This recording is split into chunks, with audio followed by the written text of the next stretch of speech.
उन्नत की फ्लाइट कोहरे के कारण लेट हो गई थी। अब फ्लाइट रात में 3:30 बजे आएगी, तब तक जागना ही पड़ेगा। यही सोचकर उसने बेमन से शेल्फ पर रखी मैगजीन उठाने के लिए हाथ बढ़ाया ही था कि मैरून रंग के ओवरकोट में एक गोरा और स्निग्ध हाथ भी उसी मैगजीन पर आ लगा। ओह, आई एम सॉरी, आप ले लीजिए, उन्नत संस्कारवश बोला। इट्स ओके, आप ही ले लें, कहते हुए महिला ने उसकी ओर देखा तो दोनों चौंक पड़े। अरे तुम यहाँ कैसे?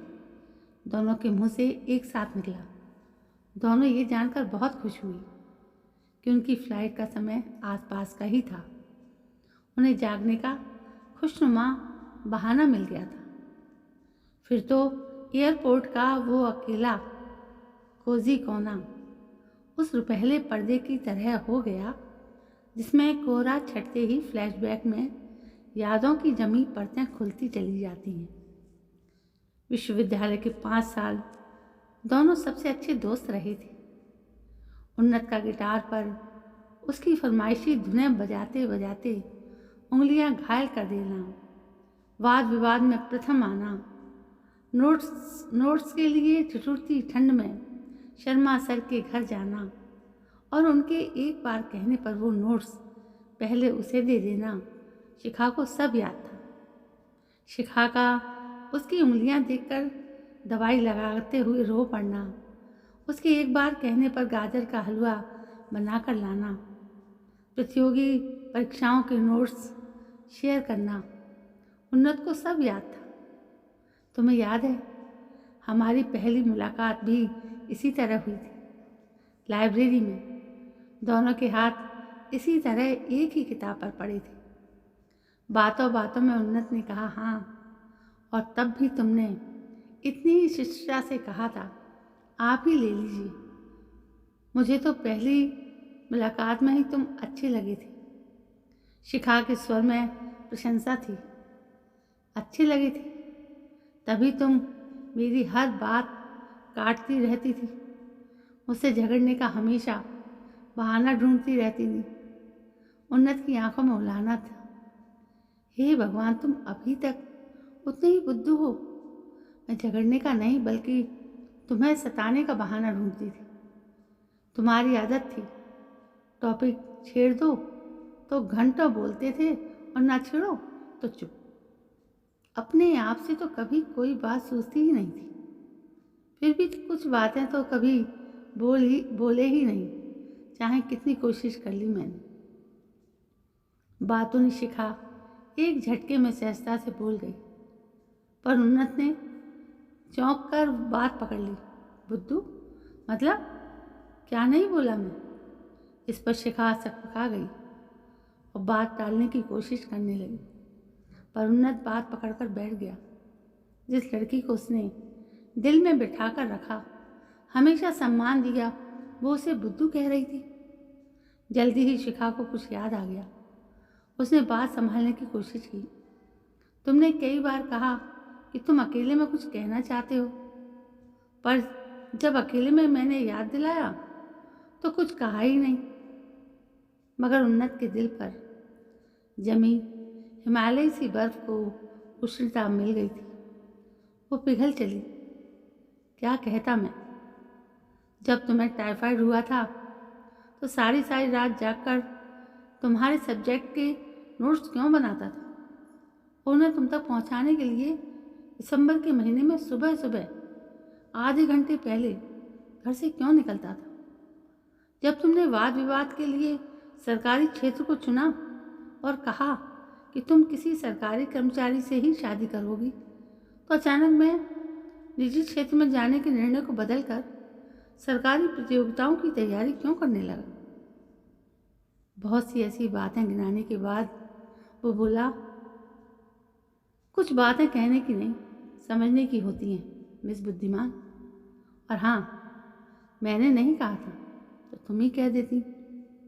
इतनी बातें सुनकर शिखा भी प्रभाव में आ चुकी थी।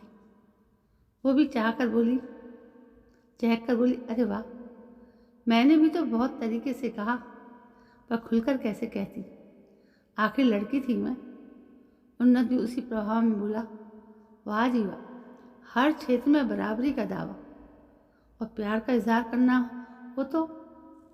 वे दोनों इस समय एक दूसरे की आंखों में देख रहे थे, मगर एकदम खुले शब्दों में दिल की बात जो वहाँ पर आते ही दिमाग ने ब्रेक लगाई।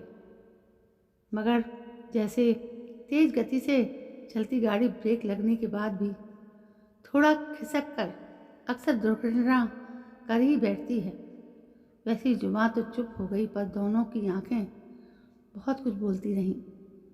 आज इतने सालों बाद ये पता चलने पर कि जिसे उन्होंने टूटकर चाहा, उनका वो पहला प्यार भी उन्हें ही प्यार करता था। वे हतप्रभ भी थे, खुश भी और दुखी भी। काश हम तब से सब समझ पाते, कह पाते। उन्नत कुछ देर बाद एक ठंडी सांस लेकर बोला, और काश अब ना समझते, अब ना कहते। ये सोचकर जीना कितना आसान था कि मेरा प्यार एक तरफा था। ये कहते हुए शिखा की पलकें भीग गईं। उन्नत एक झटके से वर्तमान में लौटा तो समझ नहीं पा रहा था कि बात को कैसे संभाले। मुझे माफ़ कर दो, मेरा मतलब वो नहीं था। मैं सचमुच मैं शर्मिंदा हूँ। उसने नज़रें झुका ली। उसके बाद बहुत देर तक उन दोनों के बीच का मौन मुखर रहा। फिर सन्नाटे के शोर में चुप कराने के लिए शिखा ने ही बात शुरू की। तुम्हारी पत्नी कैसी है? कितने बच्चे हैं तुम्हारे? वो बहुत अच्छी है। बात एक के बार फिर चल निकली, पर इस बार बात का विषय उम्र का दूसरा पड़ाव था। दोनों ने ही बताया कि वे अपने जीवन में खुश और जीवन साथी से संतुष्ट हैं। अपनी फ्लाइट का अनाउंसमेंट सुनकर उन्नत भावुक हो गया। फिर कब मुलाकात होगी पता नहीं, शायद कभी ना हो, लेकिन एक बात कहना ज़रूरी है जो शायद फ़ोन पर ना कह पाऊँ। मैंने कहा था ना कि अब हम दिल की बात ना कहते तो ही अच्छा होता, पर अब लगता है कि ये ठीक ही हुआ। ऐसी कौन सी कमी थी मुझ में जो मेरे प्यार ने मुझे स्वीकार नहीं किया? ये सोच ही शायद वो खलिश थी जिसके कारण मैं अपने अतीत को याद नहीं करना चाहती थी, पर आज वो फांस भी निकल गई। उन्नत भी ऐसा ही महसूस कर रहा था। तो दोस्तों, ये थी एक प्यार भरी कहानी। जब दो बिछड़े दिल आमना सामना करते हैं तो स्थिति ऐसी ही होती है। ये भी शायद आप महसूस कर रहे होंगे। यदि आपको ये कहानी अच्छी लगी तो प्लीज़ लाइक, कमेंट और शेयर ज़रूर कीजिए, और मेरे चैनल पर यदि पहली बार आए हैं तो उसे सब्सक्राइब करना ना भूलें। जय हिंद, वंदे मातरम।